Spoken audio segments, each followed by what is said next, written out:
Wat er nu staat gebeuren is uniek. Het wordt een bolwerk voor kunst en cultuur en food. Jullie kunnen hier straks dansen, genieten van muziek en heel veel cultuur tot jullie nemen.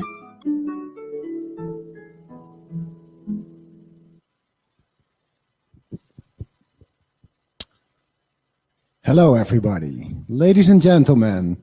Welcome all in the Stinger Bowl. Today we are here, but in the early days, this whole place, defense, protected us against Russian war. Lots of rockets were standing here to protect us.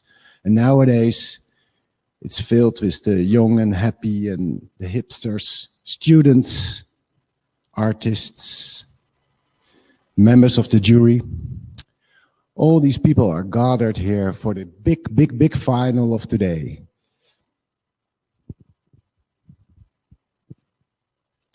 Today's program. After days of hard labor, some of the future leaders of our world are made here to the finals. And they are all ready to present their ideas, plans. Futuristic or not, let's see. 7 teams in total. You might wonder, what's in it for them? Well, listen carefully, teams. I only say this once. The winning team will win the grand award of the jury. And beside that, there will be also a prize from the audience award. Nice. For a grand jury award, we need a jury. And here they are, the members of the jury. Applaus. Thanks. Introducing, ladies first, Ganna Duurlacher, Advisor, Press and Communication, Wageningen University. Leon Meijer, Counselor responsible for Food and World Food Center. Melgert Meijer Zoeslochteren, Director of Green Dogs Film and Ecologist. Last but not least, Roland van der Vorst, Head of Innovation at Rabobank and part-time professor at Delft University. Team 1, are you ready to rumble? Start the film.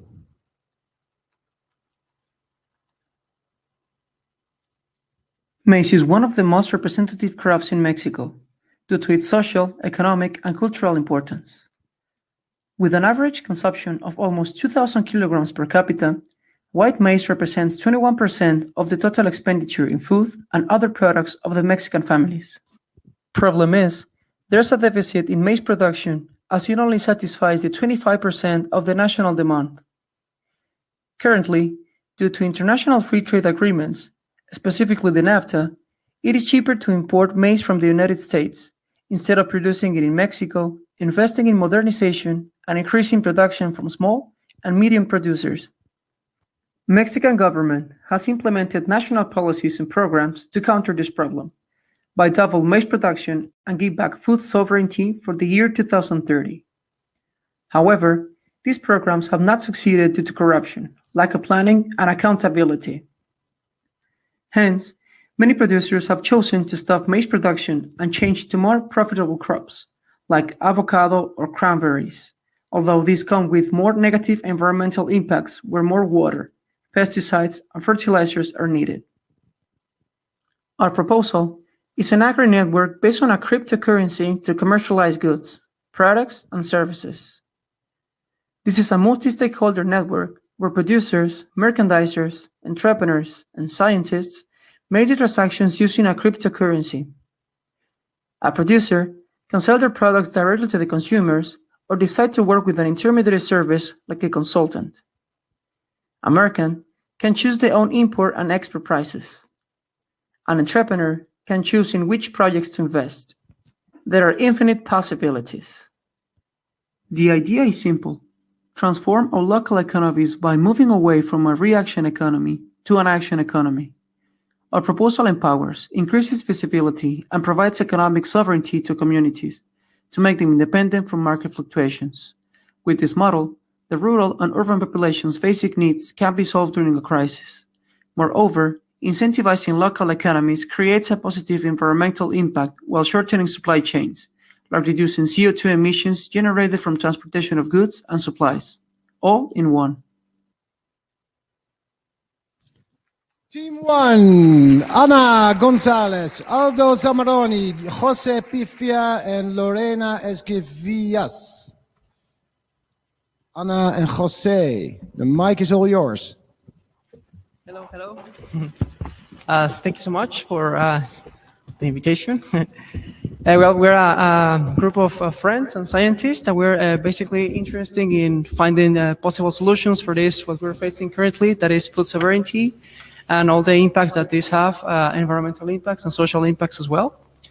The idea is very simple. It's just a platform where producers, merchandisers, scientists, tech companies can trade their products and services based on cryptocurrencies. And I don't know if the jury has any questions. Jury. There's a mic. Is it working like this? Yep. Yes, okay. Well, my compliments first, but I have a question.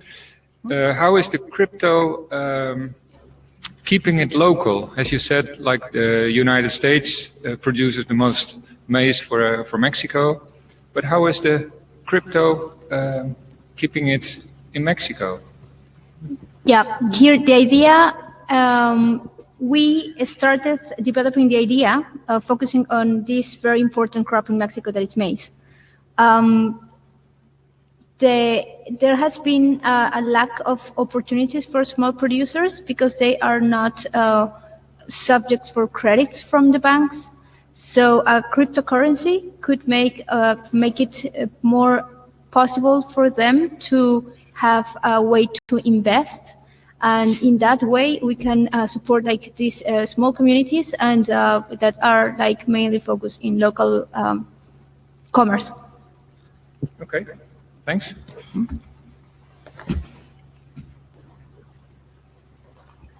I'm just curious, why is this maize reformation necessary?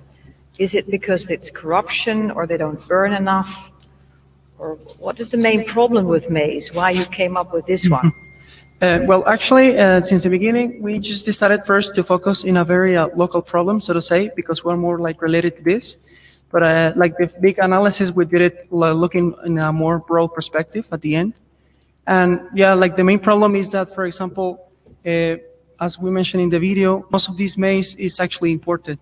Even though we have a high rate of consumption, we need this to come in here. And the thing is that inside of the market in Mexico, it is sometimes it is even cheaper for the producers to get it. For the people to actually get it from outside that lack in consumption. So people to face this problem, they actually prefer to go to another kind of crops. Maybe I'm sure you're aware of this, that Mexico is one of the main, if not the main producer of avocado. And people, for example, they prefer to go for these crops because it's more, they can have more money like selling with this kind of products. And at the end, they're not looking like the big impact that this is causing. Because at the end, what they really want first is to satisfy their main needs, that is just having something for eating and for sustain their family. So that's like the main issue that we're facing currently with the maize in Mexico. And also because maize is a staple crop. So we were looking into food security, and it's considered like a food that could be very relevant in the future.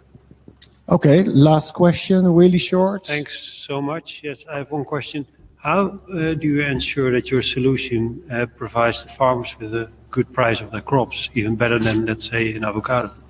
Yeah, basically it is not like a guarantee, but since cryptocurrency, the main advantage of using not like money as we know it right now, it's the attractive lower transaction fees and all these interest rates that are not charged by financial institutions that we know right now, like as we know them right now. Thank you, Team 1. Well done.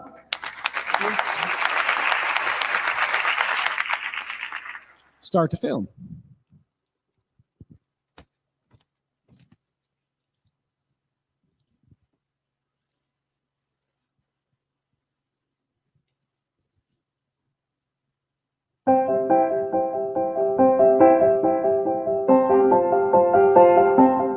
Hey, you there. Do you know why I chose this apple from the supermarket? How did I know it was the right choice? Let me show you.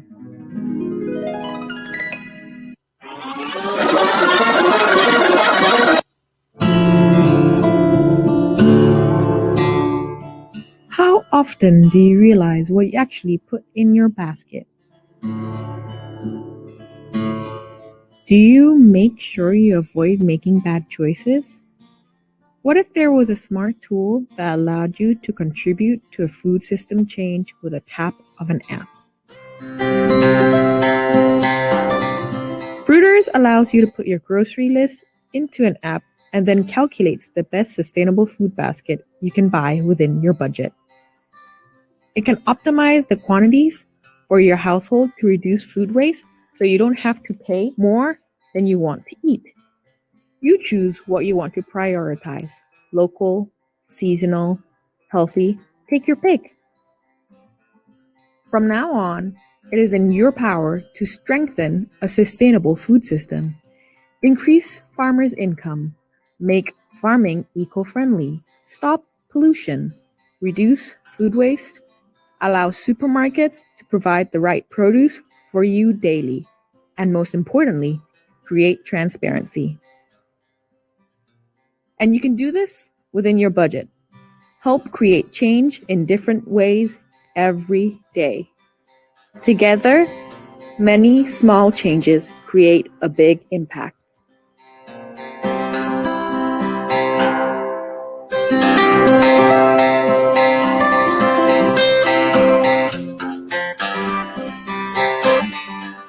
Fruiters, consumers create change.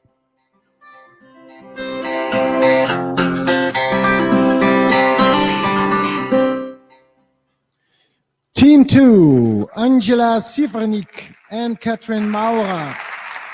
Rinke Borsink, Freddy Viti, Bagus Indaraya, and Nita van Dern. Introduce yourself to the jury, please. Hi, my name is Bagus. And I'm Angela. Hello. Yeah, and then we are from Team Fruiters or Food Rooters. So basically, we are developing an apps where you can choose your sustainable groceries within your budgets, and it's gonna using some kind of blockchain technology that we envision in the future is gonna be massive in our food systems. We focus on the consumer because we really believe that the consumer can create change, because we are all consumers and we are at the end of the food supply chain, which means that everything is steered towards us, which means that we make decisions that influence how things are being produced. And if we make sustainable food choices by gaining all the transparency about our food system, then we believe that our food system can become more sustainable in the future. Questions from the jury?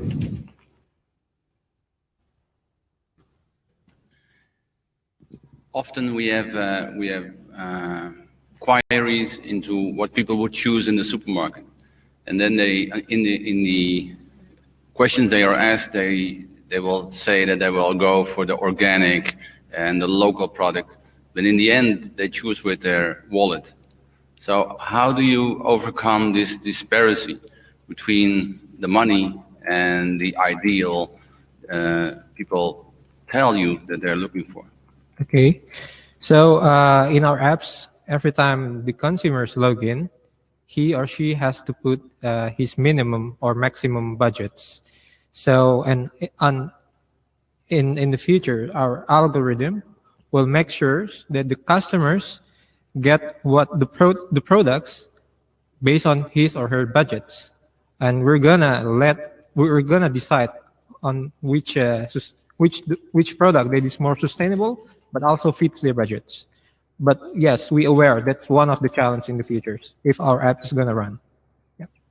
And one key difference of our solution is that the decision is actually made before going to the supermarket. You enter the budget and your grocery list into your app before going to the supermarket. So your mental process is separated locally from the decision you make in the supermarket. So you're actually told which products you have to pick in the supermarket before you go there, which means that it's less likely that you will spontaneously pick other products than the ones recommended as a sustainable choice within your budget. I really liked your film, by the way. It was really nicely made. Also, the presentation was really well put, I think. Thank you. Pictures, and it's very accessible. I just have a question. If you're in the supermarket, you've got very much haste. How do you see quickly, in one blink of the eye, what is sustainable? You can see what's cheaper maybe or what's local, but it's quite a lot of information when you're shopping. How do you quickly get that to the users? Yep, that's one of key challenges, and then we also aware of that. But we're trying to have a cooperations with supermarkets.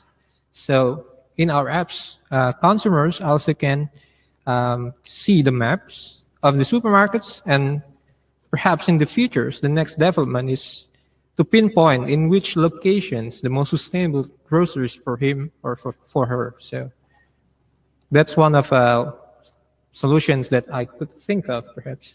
Yeah, at the moment, I agree that it's very difficult to find all the information about the product in the supermarket at one glance. You have different logos and all this stuff, but it doesn't really tell you a lot.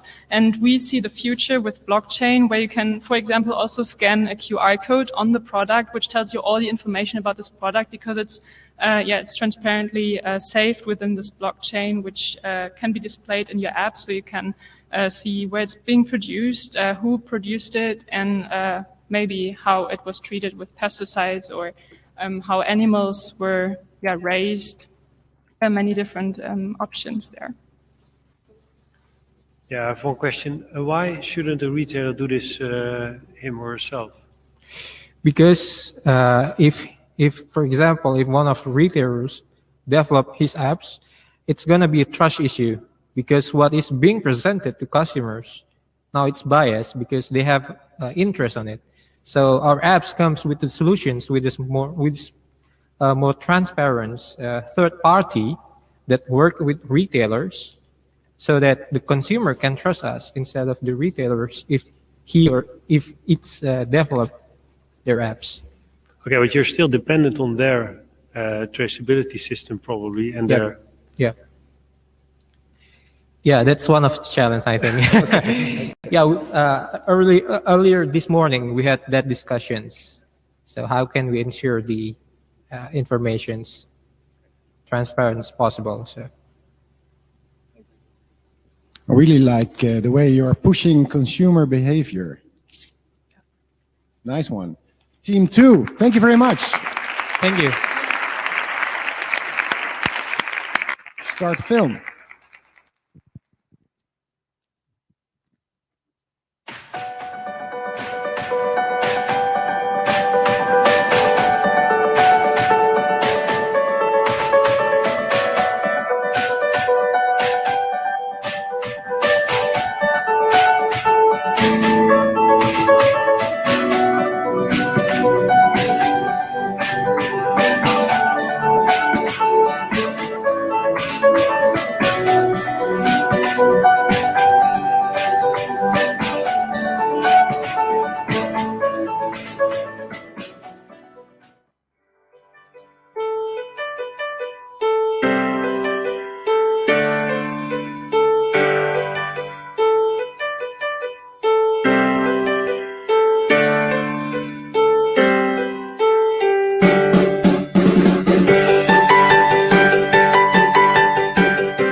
Team 3, Tomoyuki Kayanuma, Amelie Umurera, Ke Inde Damilola Akindele, Linda Akot Turna, Jenny Shrestha, and Tajuddin Oluwatoyinganiyu.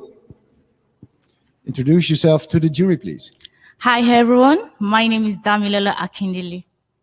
Hi everyone, my name is Tomoyuki Kayanuma. And now, today we would like to present the Regen app. It's an application for African farmers and to improve their crops yield and, of course, achieving regenerative agriculture. Yeah, the idea of regenerative agriculture originated from the concept of improving the effects of climate change on plants, and while improving the effects of climate change on plants, we can have a healthy soil. And once we have a healthy soil, we have a healthy crop. And when we have a healthy crop, then we have a good food on the table. So we believe that this regenerative agriculture is not single-sided. It is a multidisciplinary approach. And if it is done, it will help to combat climate change. As we all know that climate change is one of the things affecting the agricultural system. So we believe that if we can control the environment, then we can control the effects of climate change on the soil. Then we can have a healthy food production, and we can have a healthy food delivered to the masses, and that's one of the sole aim of sustainable food system. Okay, so questions? Questions from the jury.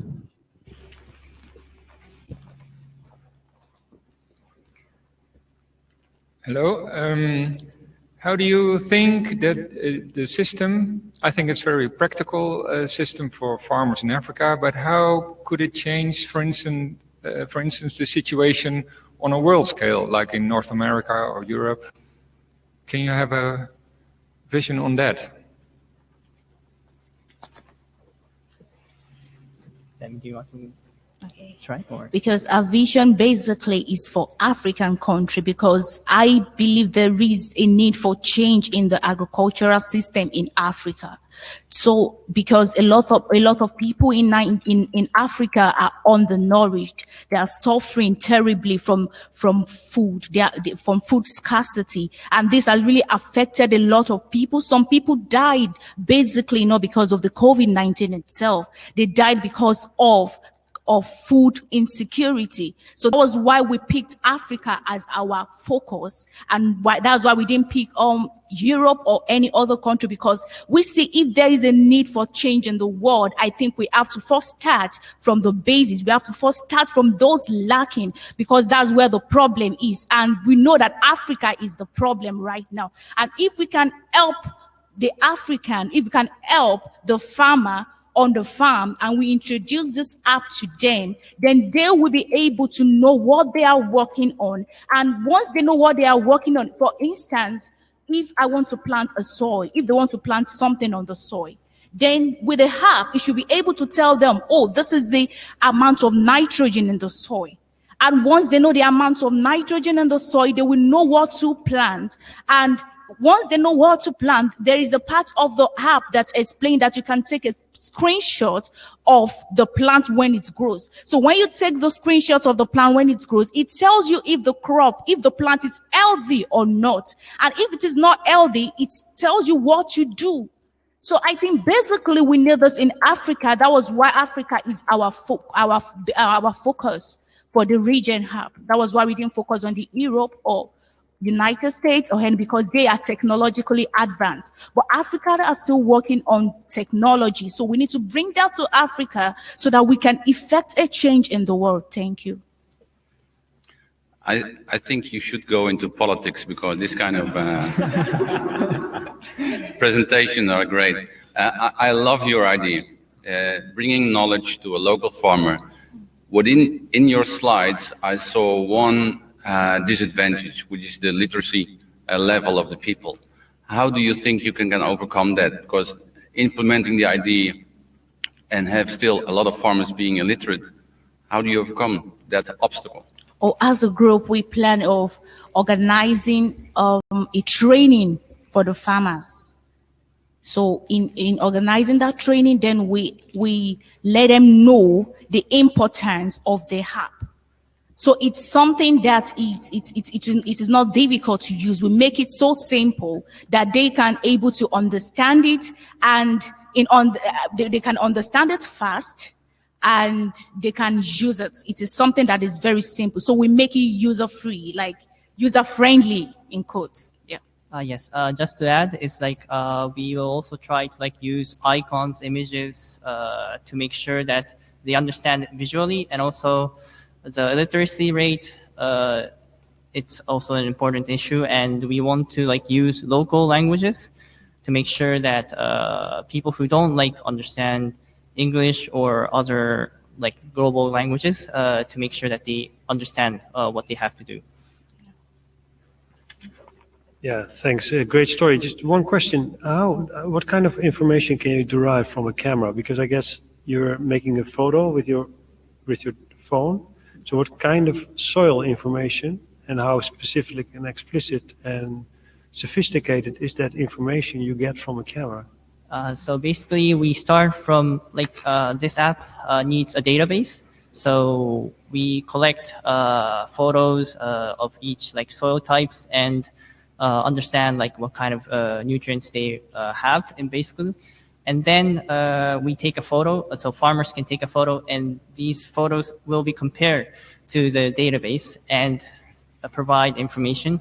And well, these kind of apps can be updated with new technologies. So if we can have a more like high technology camera in the future on smartphones, maybe the accuracy of like identifying the soil types or soil nutrients can increase. Thank you, Team 3. The African future is in your app and in your heart, I believe. Thank you very much. Start the film.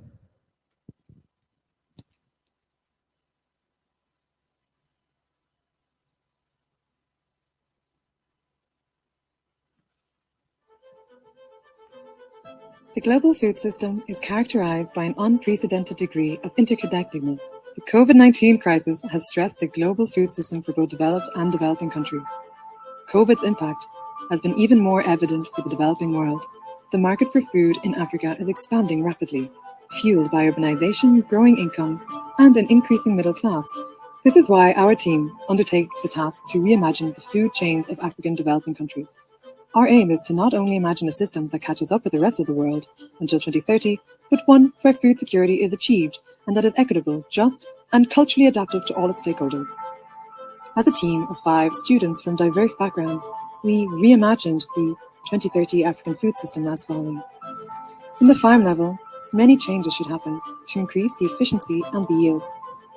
Crop choices will happen with respect to the local flora and fauna, by knowledgeable locals that consult predictive data algorithms. During harvest, proper tools and machinery will be used to reduce post-harvest losses. Simple food safety protocols will be communicated to every farmer from selected local champions to ensure proper food handling practices. Regarding protein intake, it is important for alternative proteins to be produced that are less resource intensive than livestock. Consumers will be informed about food waste prevention, and specific effort will be made to minimize package waste. Food waste will be repurposed either for human consumption or will be upcycled, fed to insects.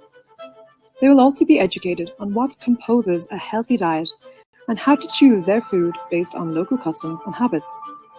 Throughout every step, locals will be the decision makers, ensuring the cultural relevance and equitable and equal nature of the 2030 food system. Knowledge creation is the cornerstone of our project. We envision building schools where youth will focus on coding, big data analysis, precision agriculture, and mathematics. Blockchain technology will be extremely helpful to supply chains, food fraud, and food safety of Africa. Shaping the generations of the future will also enhance all efforts in previous mentioned aspects. This is how we envision the future of the food system in Africa. Youth will take their future into their own hands by programming their own apps that are locally relevant and innovate based on the local reality. This will provide them with a just, equitable, and impactful future. African youth should enter the digital age of agriculture and make their countries future-proof. Locals will be included in every step, breaking the chains of colonization and knowledge transfer from global north to global south. We envision a fairer, more resilient and future-proof African food system by 2030. We believe that implementing technical innovation in a socially and culturally responsible fashion is the way to do so. Thank you.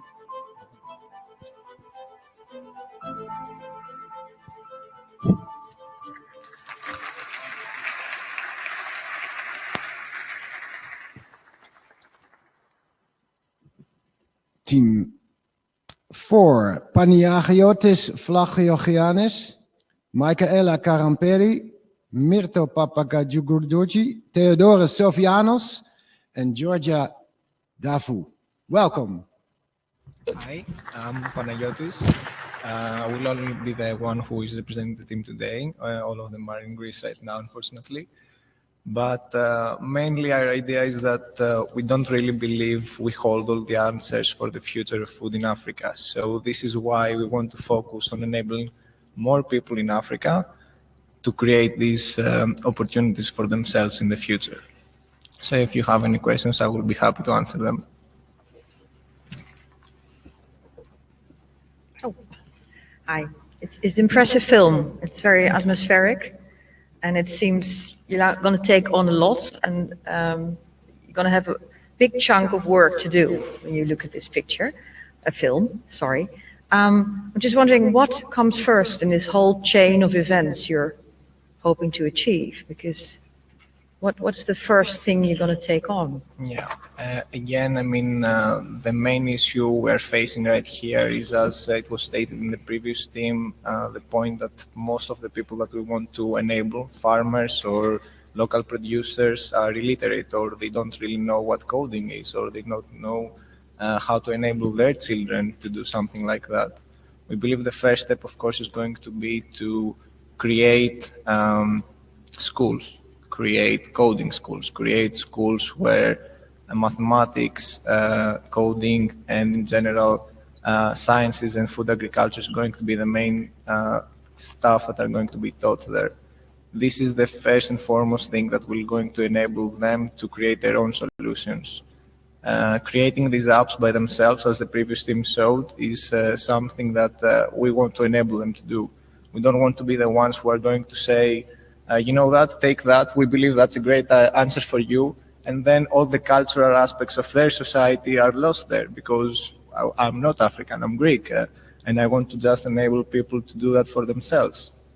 So again, the answer is going to be to create the schools first, and find these people who are going to enable them to do that. Knowledge is everything, huh? We believe so. More questions from the jury?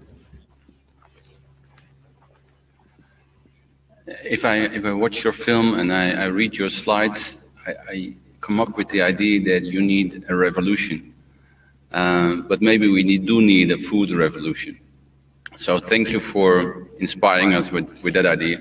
How do you involve the locals? Since if you say in 10 years' time you will be able to involve the locals, then what are the first steps to involve the locals? Again, we think that when we introduce these ideas to the locals by using local champions, as we said, so a local champion for us is a person who is respected by the farmers of its state, and they believe, oh, I admire this person because he has taken some steps forward to creating something of his own. And if they see this person doing something different and trying to explain to them, you know what, this is what I followed, this is what I did in order to succeed, I believe, and most of the state people and the people who are close to them are going to think, you know what, I admire this person, I want to be like him, I want to follow him in this transition, so I will actually try to do the same things he does.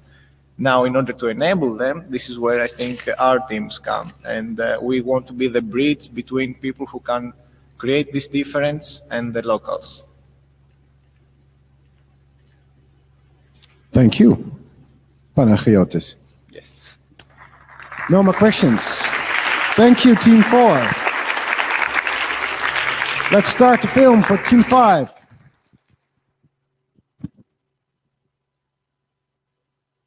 This is our world.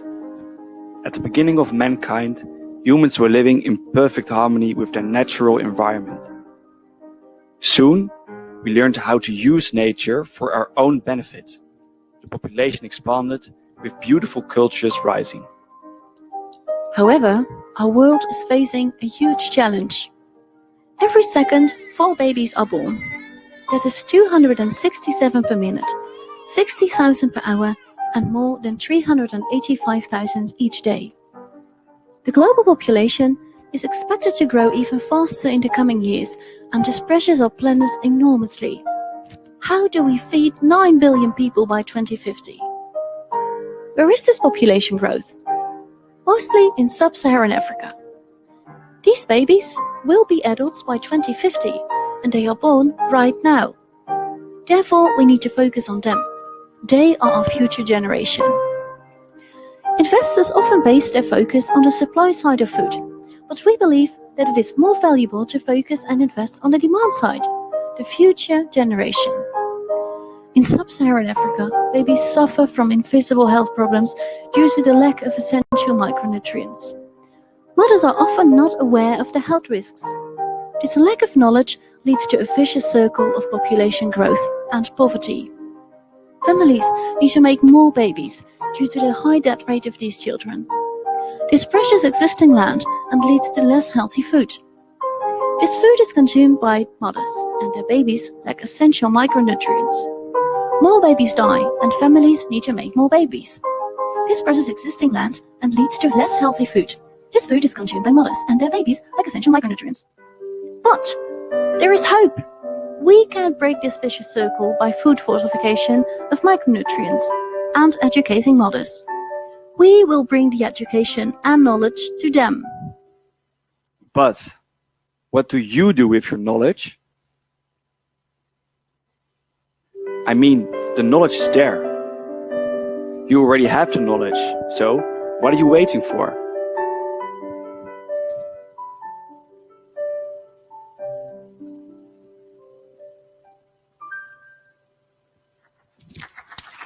Team 5, Anita Manashev, Dingming Rao, Michel van Eersel, Anneloes de Weijer, and Daniel Bakker.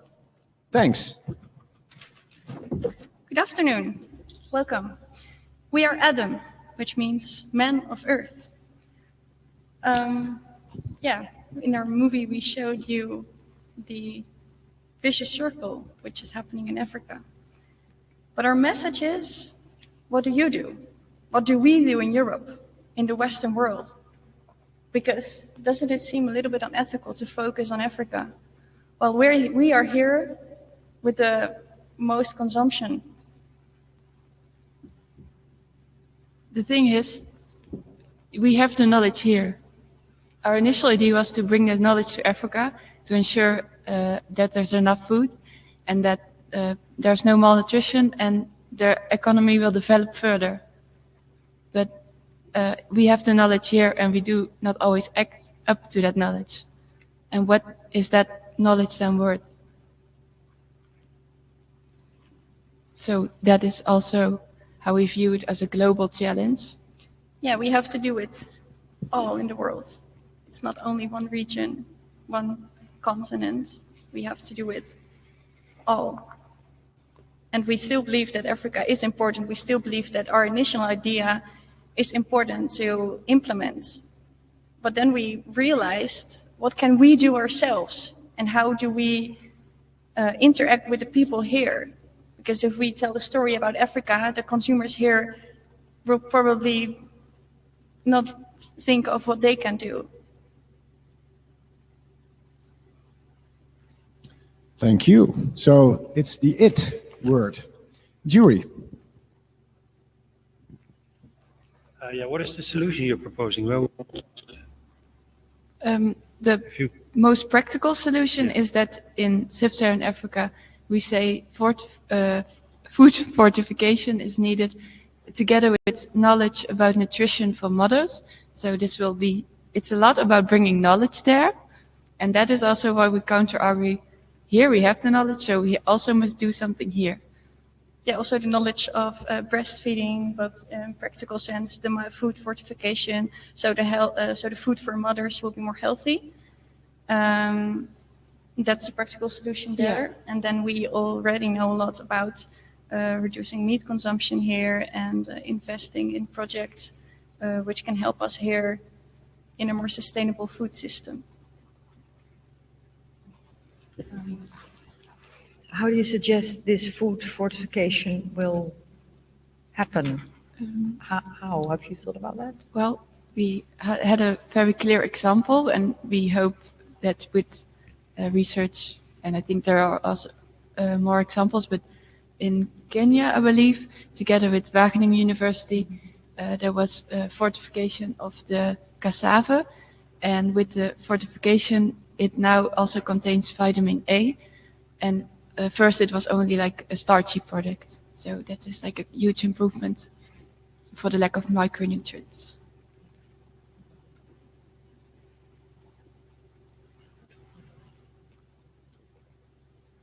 Good job, Team 5. Good job. Thank you very much.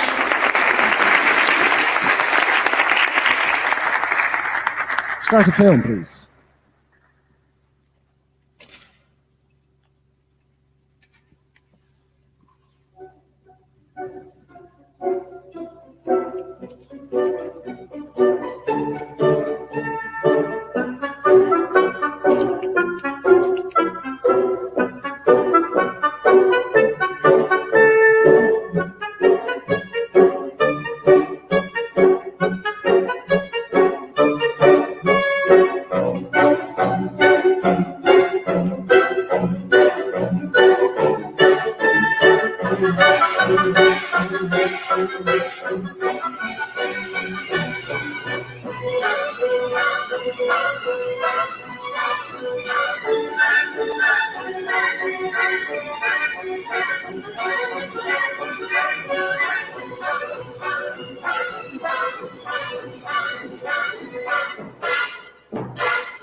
Just what is it that you want to do?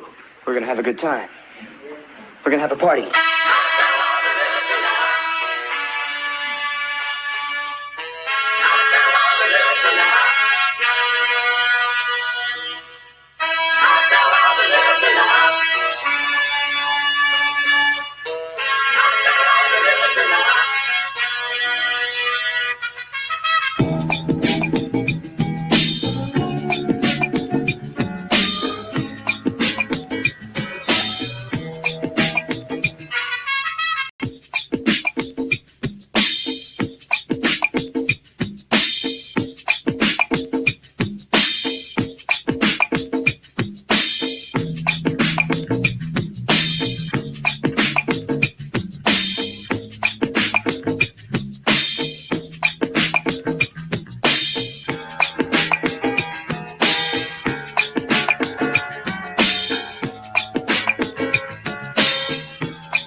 Goosebumps. Dennis Vlegels, Monica van Leeuwen, Marloes Ruiter en Veerle Siegerink.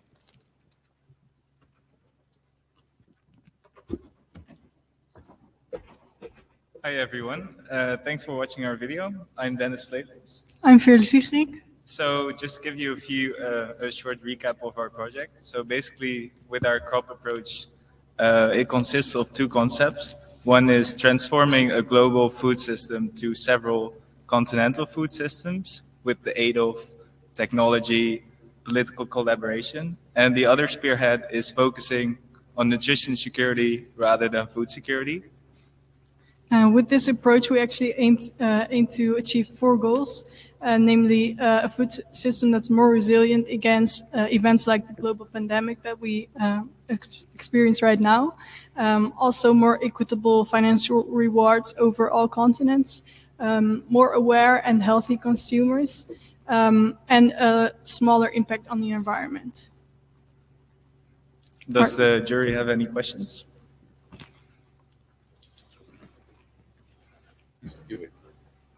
Yeah, I really like your vision. I think it's a great vision. The question here is, it's very hard to change the food system. It's hard to change any system at all. And you heavily rely on political decision-making, but also on technology. Where would you start?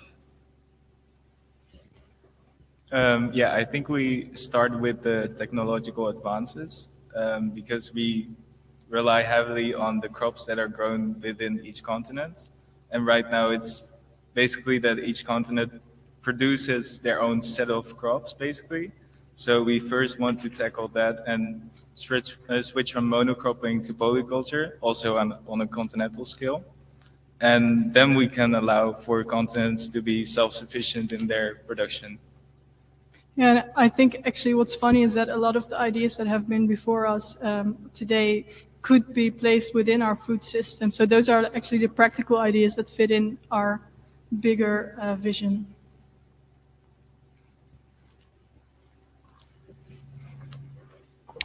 I like your idea of regional sustainability and regional nutrition production. And I'm getting hungry if I see the movie. What is the first people you would like to see moving ahead with your idea? When do you think now it's starting? Which kind of people? I actually think it would be global policymakers, so bigger global bodies such as the UN or the EU. So yeah, we already showed on the video Angela Merkel or Macron. Like those people could take action to focus more on their own continent.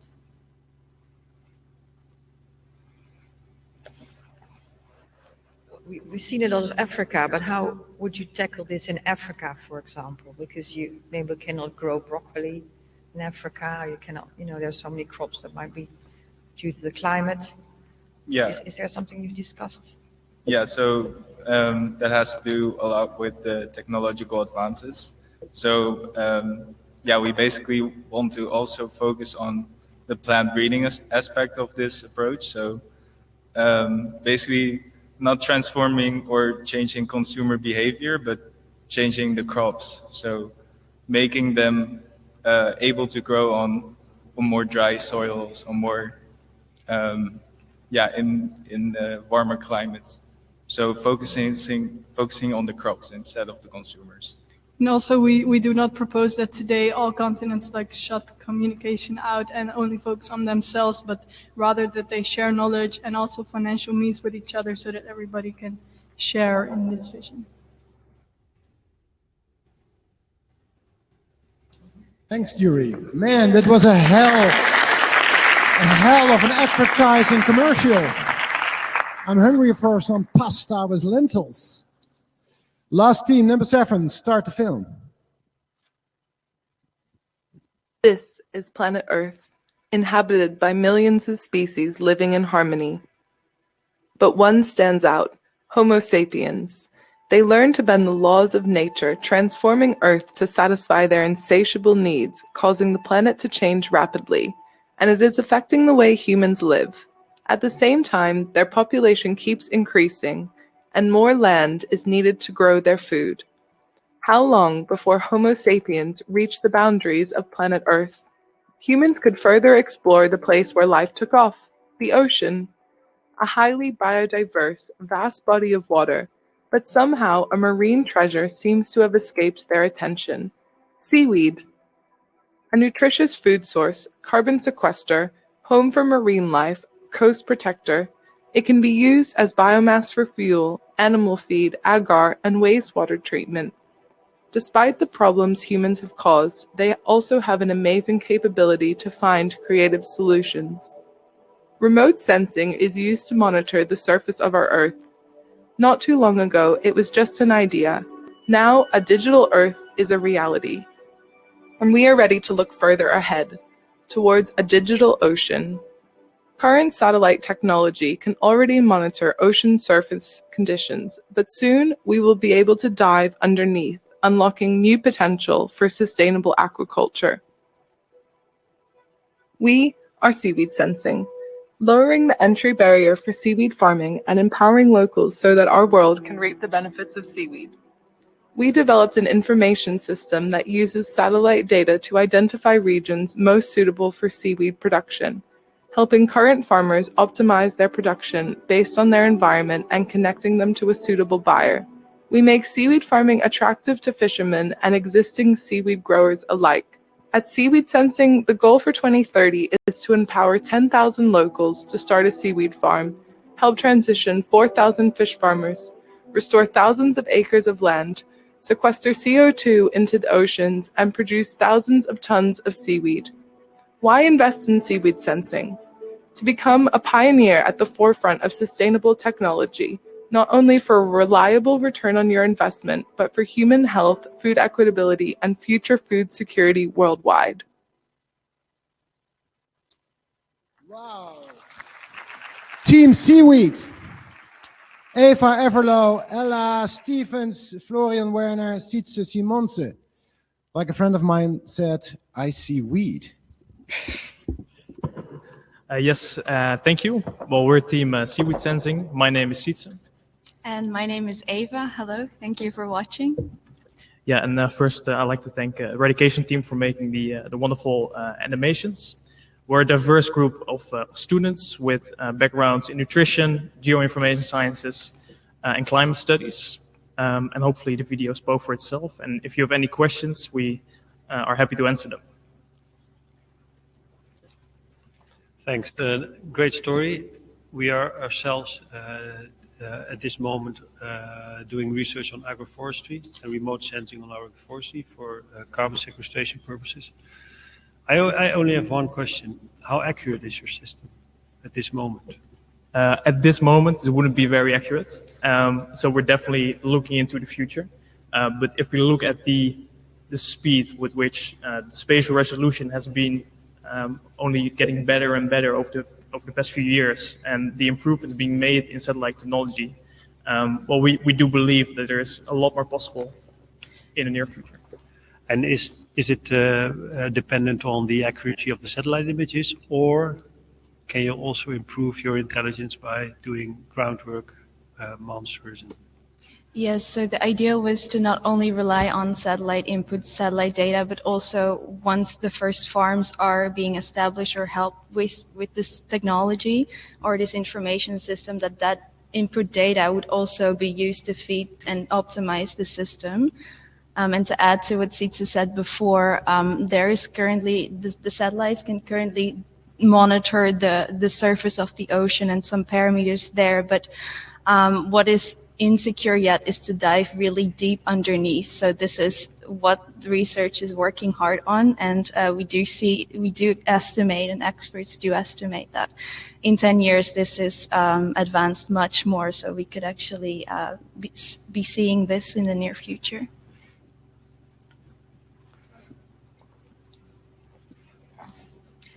I really like the idea, but how does it help, for example, Thai seaweed farmers, this satellite? Because your idea is both very technical, and I can see the advantages, and also helping small people, small farmers to expand or change their business. So what is your focus on the technological bit, or the helping the farmers to diversify, so to speak? Yeah, I think the information system is what we propose as a solution. So the technology is open source, that is available to basically everyone. But what we want to develop is a system that translates that input data into tangible region-specific advice on seaweed cultivation.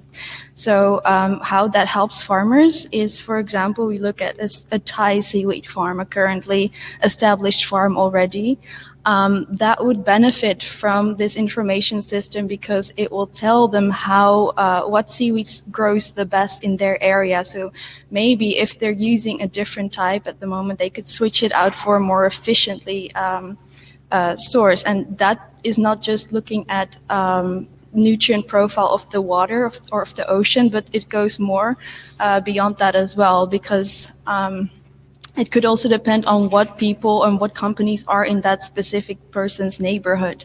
So what we aim to do is to connect farmers to an immediate buyer of their seaweed. Could be a producer of direct food source for humans, but also a feedstock producer or a fertilizer company, for example, that's in the neighborhood. So depending on that, depending on what seaweed input is best for that specific purpose, might also be beneficial for that farmer. I hope that answered the question. I have another question for you. As a jury, I'm not allowed to have some prejudice, but I did my PhD on aquaculture. So you come close. What you see in aquaculture, that we move the fish from the sea to the land. It's easier to grow them, and in confined areas we control everything. How we make sure that the weeds will be produced in the sea and we won't take them to the land and causing the same problems we have now. So help us out to stay on the sea.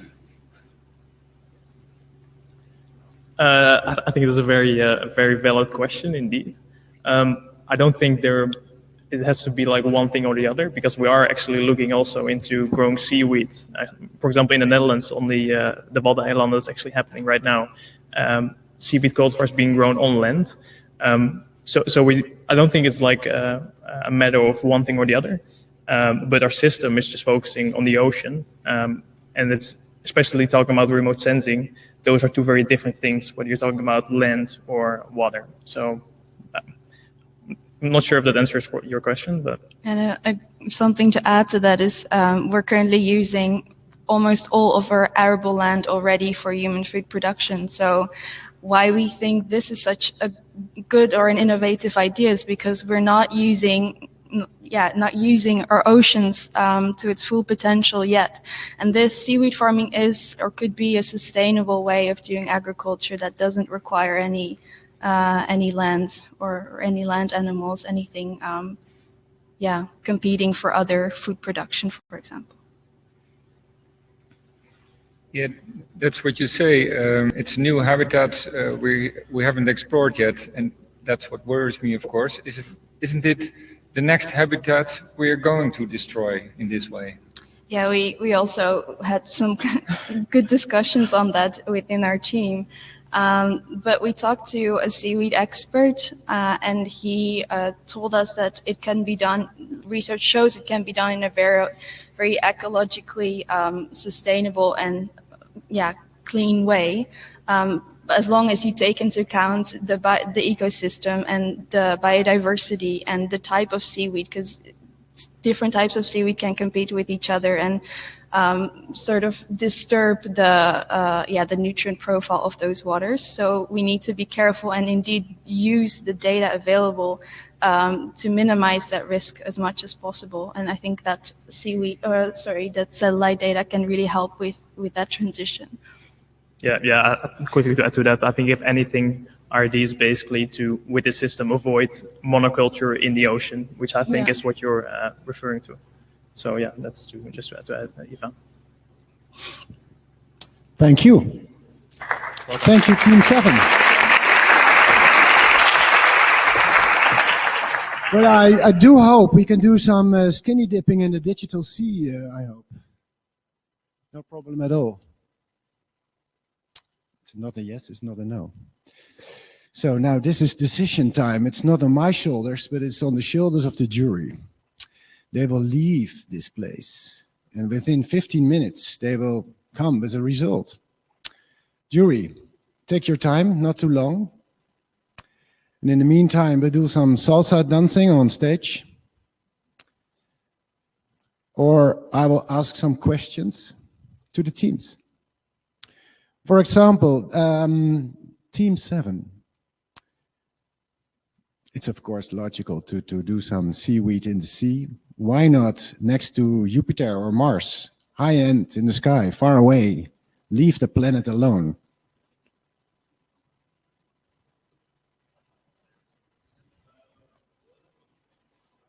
I would be a bit worried about transporting costs toward the ocean or toward Earth, but yeah.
You come to the big idea.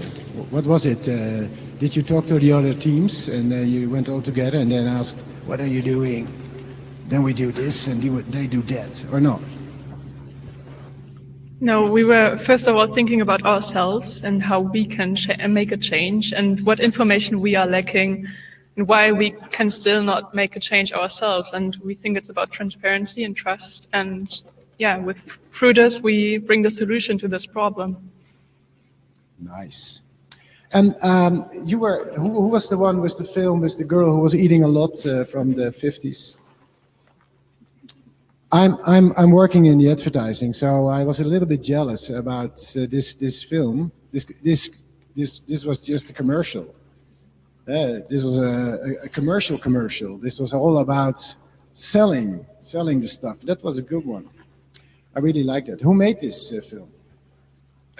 Well, we made it with all four of us. Yeah, the star of the show is actually here in this room. So, yeah. I think we learned that from you, Harm. Thank you very much. You have my vote. Yeah, well, it was a good one. I really liked when you were going fast in the film and slow and then backwards. That was a smart one. Yeah, and the music too.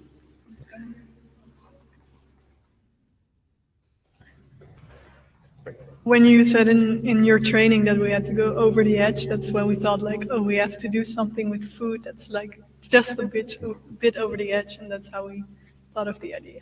So thank you. Was it over the edge? What do you think? A little bit. A little bit. The audience, maybe they didn't recognize it was over the edge. Maybe they thought this was just fun. Normal, yeah, a normal meal. Yeah. Well, the word normal is a really difficult one. What's normal? So other teams, if you have time.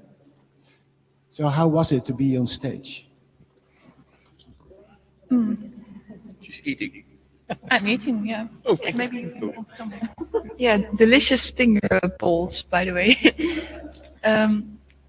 I find it quite a bit scary because the jury are some serious experts. Yeah. So try convincing them. Yeah, when they're throwing with PhDs and everything, and I finished my exam on this and that. Yeah, that's horrifying, of course. And you were standing next to the lamp also, so they only could see on this part of your face. Oh yeah. but no problem. Okay, guys, enjoy the stinger balls. I think they're delicious.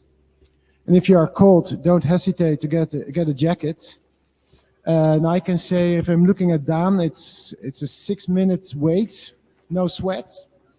Maybe it's possible, maybe I'm not asking too much, to show one of the films again, if it's possible.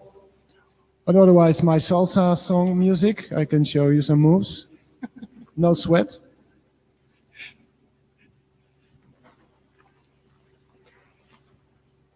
It's getting warmer in here. It's getting better.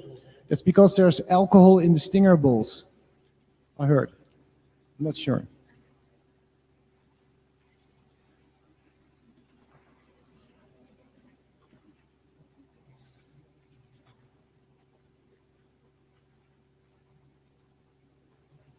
Thank you.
Wat er nu staat gebeuren is uniek. Het wordt een bolwerk voor kunst en cultuur en food. Jullie kunnen hier straks dansen, genieten van muziek en heel veel cultuur tot jullie nemen.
Wat er nu staat gebeuren is uniek.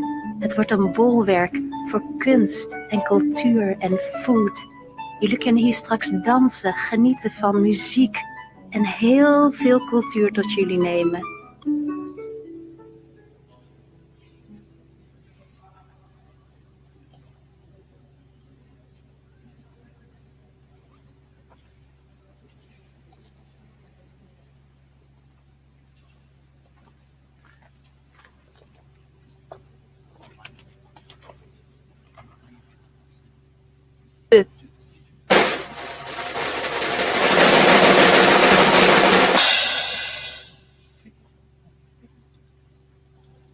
This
Ladies and gentlemen, give them a very, very, very, very warm applause. They'll need it.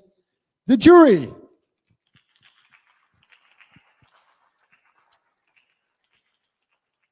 Chairman of the jury, the mic is all yours. Come on over. We can't wait. Within 30 seconds, we'll know who will be the winner. Winning team. It will not be team 8, I heard. But definitely team 1, 2, 3, 4, 5, 6, or 7.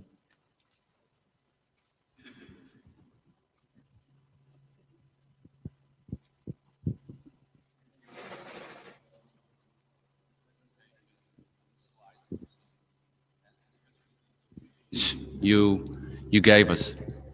All of a sudden I have sound in my ear, so thank you. Thank you for all the effort you put in and trying to explain what your vision in 10 years' time from now on will be. On the outside of this bowl says, how are we going to feed? We thought 10 million people in 2050, maybe 9 billion, but a lot of people. And you focused on issues like what do you do with the crop in Mexico? What do we do with mother care and young children? And you gave us an insight in your thinking. Thank you very much for that. And now our task was to make a choice, which is hard because we know how much effort you all put in. You were able to answer our questions, sometimes very vivid and very strong. Thank you for believing in your own ideas, since that's where it starts, thinking and trying to act on your vision. And sometimes we ask, who's the first one? Who's the first one who should step up or step in and start working your vision? And you said politician makers or local farmers. But I think you showed us the first one to step in your vision is you yourself. And start believing your own vision and start working on that vision. If you want to feed the 10 million people which are, on the outside of this bowl says the 10 million people, you start feeding one by one. And you gave an idea how we will start feeding them. You said 30 seconds. We had to choose one. And we looked for vision. And we looked for applicability. And we looked for how concrete can it be. And still, we know you don't have all the answers. In 10 years' time, there will be new developments, there will be new ideas, and maybe it will add on. The one we choose was the one who gave us a new area to develop, a new idea. Still a lot of questions, but we think you found new land. Which is Team 7, the seaweed.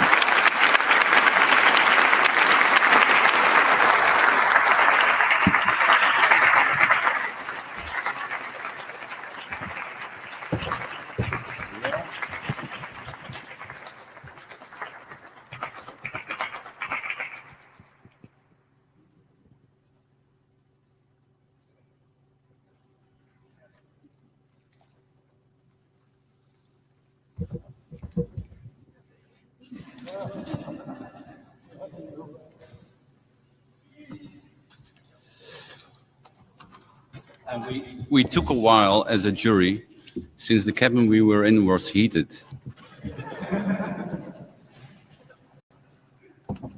Thank you very much, Chairman. Chairman, thank you very much. In the meantime, thank you guys. In the meantime, there's also at the webinar jam, there were so many votes that the audience award brought to you by DJ Ivo, come on over. It was quite something, so many votes, and still there's one winner. Ivo, here you are. Yes, thank you. Indeed, we had 140 voters today, and even a bit more watching the entire webinar. And as we would say, never waste a good crisis, never waste a good plan, and never waste good food. So for the audience winner, we have a package of products which would have gone to waste unless we saved it, and we save it here. But that's all rumble. What you want to hear is who won the audience vote. And it's another team than Team Seaweed, so that's good. Yes. Team Crop, come on up here.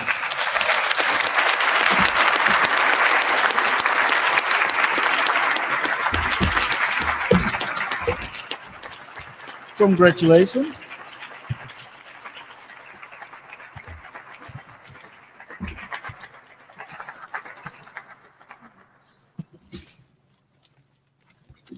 And we have packages for all team members, of course. 25% of the votes. Whoa. The number is out. Congratulations. Very, very good, guys. Very good work. And now we're ending these finals in saying thank you very much for being here. Without you, students, without you, future leaders of the world, we couldn't make this happen. Also, thank you, Russian war people, for creating this enormous, beautiful building so we could have our finals here. Thank you, Dan and Marilou, for making it all happen. Radications, Red Room, And the members of the jury, of course, because this was great, guys, all together. Thank you very much. Bye-bye.